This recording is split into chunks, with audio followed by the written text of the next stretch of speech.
Hello, welcome everyone. Nice to meet you. We are here in another painting show, and today we are with Sofia Zuby from the States, and we are going to be analyzing and talking about a new painting. First, I'm going to introduce her.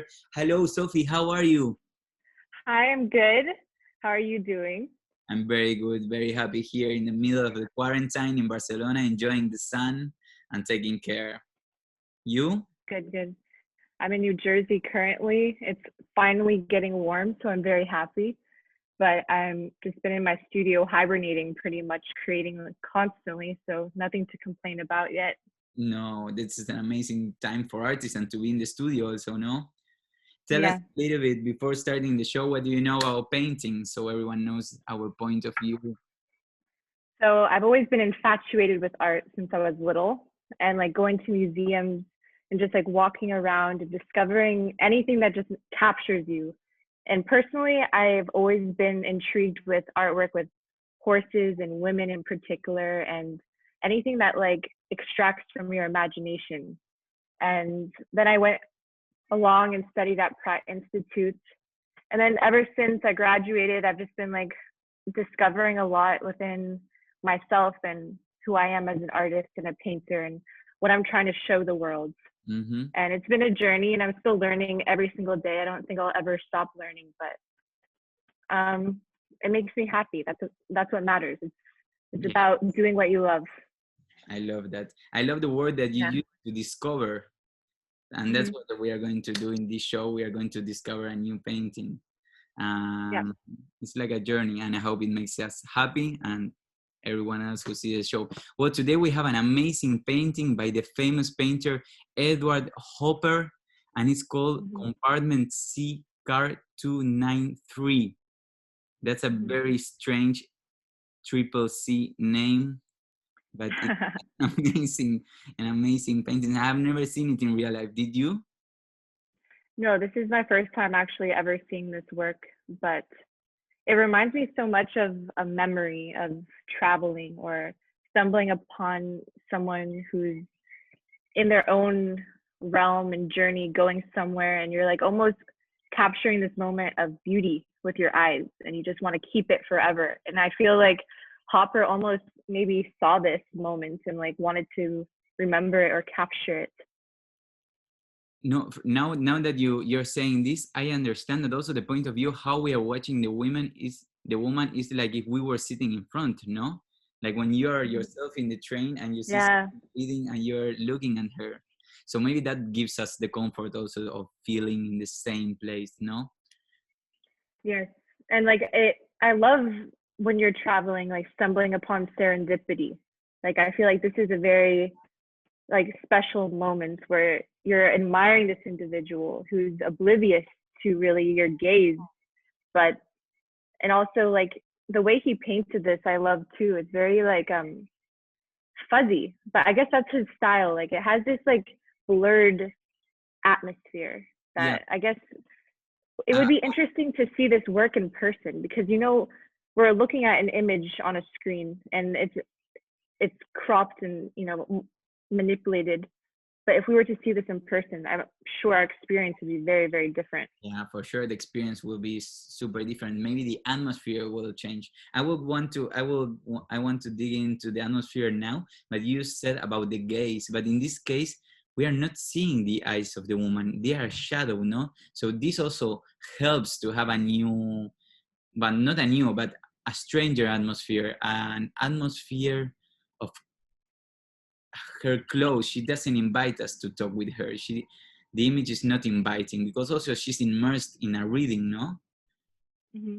I think this plays on the atmosphere, which of course it's um, also guided by the window and seeing this beautiful impressionistic sunset, no? Which in the end also Mm-hmm. looked like a painting on a wall. Yeah, that's so true. It's like every moment is like a still life or a painting in itself. And that's what I love about his work in particular. They're very intimate moments, Mm-hmm. and particularly one woman is in it, but it just every aspect looks like a work of art, and like it tells a story, which I think is beautiful. Yeah, but it looks like in the dawn of day, and also it looks like she would be in an empty car, no? Because she's so relaxed that she has her books there on the seat in a way that it is Mhm. very open, like if nobody would sit there, no? It's like not inviting to someone. Yeah, she's. I usually do that personally when I don't want anyone to sit next to me. So you know what I'm talking No, about. but it seems like obviously it's a approaching darkness outside, and she's probably going home from somewhere, and she's like within these like moments of reading something and being absorbed within a work of art or whatever she might be reading, Yeah, a magazine of some sort. it looks like That's that.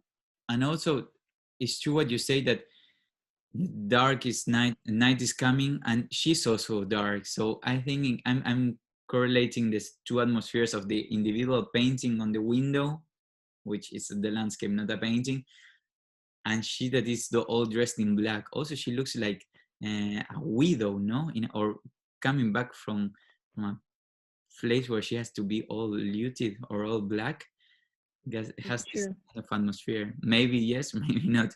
Maybe it's very dark, but Yeah. And also you could tell it's a moment from the past. It's very nostalgic. Like the lamp is not something we really would see nowadays in a train. Like Mhm. we've almost manicured our trains to be very modern now. And it's like this minty green is overwhelming. And that's like that light that you see, that minty green is very nostalgic of the train setting, and like that um what kind of light would you call that? Fluorescent light? Yeah, yeah, yeah, yeah. It's true. It's not modern at all. It's very, very old. But Yeah. there is something which looks actual of the moment, no? I don't know very good what it is. Mm, maybe it is. I feel also there's some kind of, like if this would be a common scene in life of the woman, like she's very relaxed of being in the train so at night, or so late in the afternoon, returning home and reading the magazine. It looks like something that we could see nowadays. Maybe that's the contemporary part of the painting. Yes. Especially like we were just in New York, and like this is something you see so frequently. And it's much more romantic to see a woman reading versus staring at her phone, or when you see a woman reading on the subway, you're like, she's unique in some kind of way. Like she's like educating herself or absorbed in information that's apart from what you see today, you know.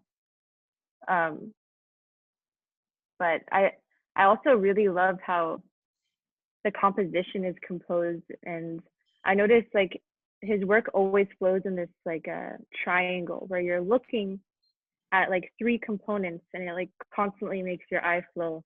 Like Yeah, you're absorbed within her, and then you're bounced to the window and wondering what time of day it is and where she's going and what like setting she might be in or where she lives. And then the lamp, which is a very like beautiful object.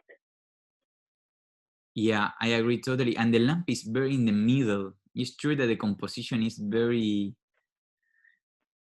yeah, I wouldn't say dynamic, but it is very strange because also the woman is sitting in a corner of the painting, no, very low and Mhm. very on the right, Yeah. and to be able to balance that with the window and then in the middle something so small is very intriguing. It's true about the triangle you're talking about. It's Mhm.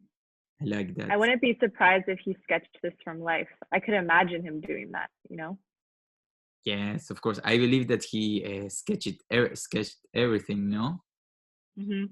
And also there's a very strange part in the painting, which is the one on the left top corner, no?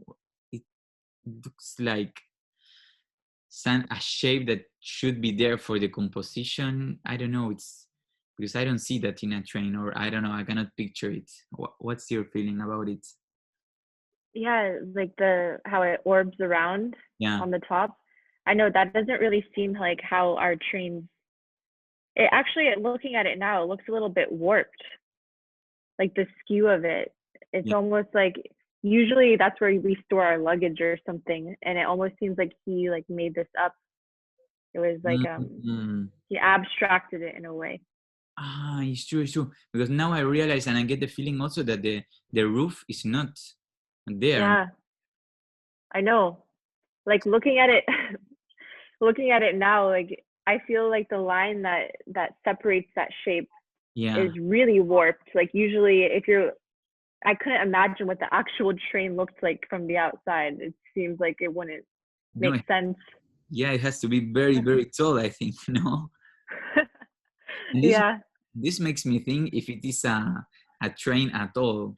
It looks like because of the kind of sofa it has. And, Yes, true. That's and why we're thinking, and also like the handles of the uh, window or that bottom area. But it could very much look, if those cues weren't there, it would look like it could be anything. it's so true, eh? So what are we seeing at? I don't know, it's very, very strange, but I like the idea. Maybe it's also part of the artist or the painting to have this doubt, you know, to Mhm. put you some elements of different things or different scenarios to provoke you also um, this strange thought, no? Yeah, I'm sure like he likes to simplify some things and make the focus more on the figure or the woman.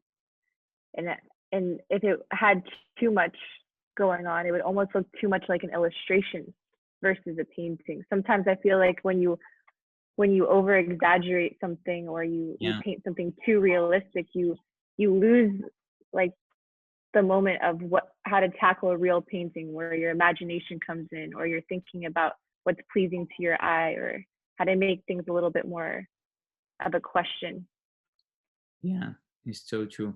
And one more thing I want to talk about is I see the woman, we cannot see her face, we can see her attitude through her body. You know, she's relaxed. I think she's with her legs crossed, she's reading, and she looks like smiling, and she looks like a very beautiful person also. No, I don't know why I get the sense that she's a very fine and refined woman that looks very beautiful. And I want to know, or what's your thoughts about, is what is in her mind being reflected by the atmosphere that the painter tried to induce through the color of the train and through the landscape that you can see through the window of the train. Mm-hmm. And if this would be, which would be the feeling and the part of the consciousness of the woman? What do you think? I get this feeling of a calmness and a confidence and this Mm. like almost relaxed moment of this seems like something she might do often. And instead of being, you know, observant of the viewer, she's very much in her own world and in her own moment. And Mm, she seems she seems to feel safe and it looks like she has like a smile on her face or a smirk and she does look refined. You could tell she's like holding herself well and crossing her legs. She's not too relaxed. Um, she's, you know, that's something I appreciate about this time period too, is that the women held themselves in a certain way that was very like proper and um, their beauty was always like composed in such yeah, like a refined way. it's true. Especially in old movies, you could always see that. Is so refined that it turns to be beautiful, no, and very romantic in a way. But I like it when it is very, as you said, confident, because she looks very confident. Like if this would be very normal for her to educate herself and to be reading and not. I get the feeling also that she doesn't care of what other people is saying or thinking or whispering about her. They're not, she doesn't even care if they are looking at her, I think, no? Or I get that kind of feeling, which um also is very true for humans from that time till now. which is very important for us to be focused on our learning and on our education, and not be I don't know, compromised by the judging of other people looking. No, I don't know. I get that kind of feeling about it, and also it could be something or a part of the message of the painting also about an Also, attitude. yeah, and it could also seem like there is an emptiness in the train, and there is like a lack of chaos or busyness. It seems like it's a time of day where maybe more people aren't commuting or going somewhere. Yeah, I think also that maybe this atmosphere of the painting of being so lonely and some empty could be also um, how she's feeling inside herself. No, not I mean not with loneliness, but she knows that she's alone when she decides and when she educates. Like if the knowledge of the books would be of her alone because she's reading. I don't know. I have this very romantic idea of reading and books, so maybe I'm Yeah. just just passing it. Yeah. Yeah. That's true. I like it, and also I really love the idea of the impressionistic painting on the window. But well, to go closing the chapter and to do you have any conclusion or something that's staying in your mind of this exercise of watching the painting and talking about it? Well, I love this because I've been like dying to go to a museum or see a show or just discover something with another individual, because that conversation you have amidst the work like this is so important, and you learn so much, especially in regards to your own studio practice. So I feel like we're examining this painting and we're wondering what deems it so beautiful, because it is a beautiful piece. But there are like these I guess ways that an artist can create that, and it's important to examine it like we are. And I think this is so much fun. I'm really glad we got to do this. Yes, it's very very fun, and I love it also. And it's what you're saying. I think that examining this, knowing it's a beautiful painting, also brings a lot of new knowledge. We talked about the composition and the silence and the painting of the window, and I was thinking that maybe I would have seen this in a museum and I would have said, "Oh, this is beautiful." But sometimes we will pass by the paintings even though we like it, and we don't dialogue with them, or we don't try to connect the elements, because here we even decided to connect the atmosphere of the train to her inner thoughts, which I think is an amazing exercise, and also it brings a lot of knowledge of what we believe and what we are thinking. I think, and before listening your conclusion so you can think, I think what I like the most is what you said about the composition, how it is organized with the window, with the woman and the lamp. I think it's Yeah. very exotic. It's very, I don't know, it has a strange feeling. I don't know if it's also with the help of the perspective, which looks a little exaggerated on the wall of the window. But And also it's so simplistic if you think about it. There's not too much going on, but it still creates this beautiful moment. And I think simplicity in paintings it's very important sometimes, that you don't really need too much to overcomplicate things and visualize something. Like sometimes this is all you need. And I think he does a very good job at creating that in his work. yeah, it's true. I like that also. Something that sticks for in your mind and you would like to say again to go. I think I will also say this about the woman of feeling confident about herself, and I like that idea, and I will encourage everyone, no, to feel encouraged themselves in any aspect, in reading, in writing, in painting, in their studio.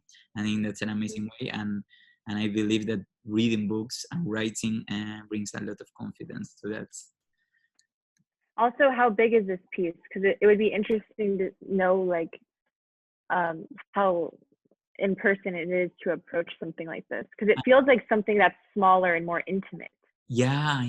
No. I forgot to mention that this is 50 centimeters by 45 centimeters. I will write it down here Okay. while we are I will write it at the beginning of the video, but I forgot to say. But it's true, no? It's small, so maybe it's more intimate also. And also stumbling upon this piece, which I think is very important as us artists to create this. This, you know, you look at this and you're wondering who's the artist without looking at the plaque on the side or knowing what you're looking at. But you could tell this is a hopper, and your mind could go there because, like, stylistically, he always creates these environments with a single figure or a woman. And I think, like, also the way that he paints with this, like, almost like blurred, it looks like oil paint, and like dynamic shadows and like this deep setting, like that's very much what he does. So when you sent me this originally, I like thought of him, and then when you told me who it was, I was like, okay, yes, it makes sense. You know? Yeah, it's true. The technique of Edward is very recognizable. There is something in the brushstroke, and also how the colors touch each other. And you said at the beginning, I think you used the word fuzzy. Is that correct? Yeah. It's a word that I thought it was very accurate to say about the color and the technique. And it's true, Edward is amazing, and I think he remained in history and went down in history because of this ability of creating this. They are lonely, but they are intense atmospheres. No, they are intense in their loneliness because they go all through you. They go inside of yourself, and I think that's very amazing. It's even a bit sublime inside the loneliness, if that is possible to say. But I like that idea. And so I have one more question before we go. It is, has the painting movement? Because it looks very static, but we know that it is a train because of the name also. So it should have some kind of movement in this direction, no? So I was thinking, okay, if I see this painting in my house, in my wall, it will be a piece of course, of an infinite universe, but also that I would be feeling that it moves like this all of the time, no? That's a very like it feels like that bridge in the background might be like the tracks, or do you feel like that's separate? That's like another means of I think it looks like separate, no? It looks like far. Yeah, but I like that static movement, if that exists also. But let me invent the terms for art. So I know I enjoy, like, even if you remove the figure, it's almost like you get the same feeling. I don't think she changes it too much. You know, if you imagine he didn't paint her in the image whatsoever, like, what would you feel within this piece? Yeah, I guess what I will feel is a training quarantine because I'm completely empty. I know. That's the new version. Yeah, that's why maybe so so actual painting these days. And I don't know, but now that you were saying that, I got another idea because she's sitting on the side of the corridor. She's not sitting on the side of the window, which is where I want to sit, always next to the window to see the landscape. And also, not only that of the decision of her, but also there's an empty space which creates more emptiness on an empty space, no? Like this feeling that someone should be there and there's nobody. That's true. And also what's interesting, it looks like the end of the train, where if you look on the right hand side, it doesn't look like it goes forward. It looks like that's just a wall. Do you see? Yeah, I agree with that. But that's what confused me the most. I don't know what it means or what's the shape of the train. Yeah, I know. It doesn't make sense really. But and then, like, I'm not sure if that's an ashtray on the left hand side where that pillar is on the bottom, which is very reminiscent of, like, their time. Yeah. You know, like smoking on the train, or, you know. Yes, I think it is. I have to be honest. It looks like it is. Yeah, it would be interesting to, like, see, like, images of trains during this year, and like, you know, understanding why it may be replicated that way. It's true. I like that. But we have to search. I have to do the homework. I have homework. Yes. Well, But thank you so much. I really enjoyed this. It's like, it's going to make my day better now. Now I could go paint, and now I'm going to be examining my own work this way. thank you very much, Sophie, for coming to the show. I will put all of your information here so everyone can see everything, go into portfolio and to reach you out. Good. And I'm following your work through Instagram. Thank you. And it's amazing. It's amazing to Thank you. So I invite everyone to see the works during the quarantine, which went into portrait and examining. And hopefully we get to see each other soon and everything goes back to normal, because then we could actually have these conversations in person. We will have only conversation of this kind because I'm so boring. I just talk about art. I just talk about painting. So that's what we're That's all that matters in life. Yeah, for me it's the only thing that matters. Yeah. So you're super invited to come to Barcelona, and I hope to come to New York. Thank you. As soon as possible, and as soon as this is finished also. It's a yes, please do. So there's why I want to be also. Mm-hmm. Bye. My love. Bye, everyone. Thank you.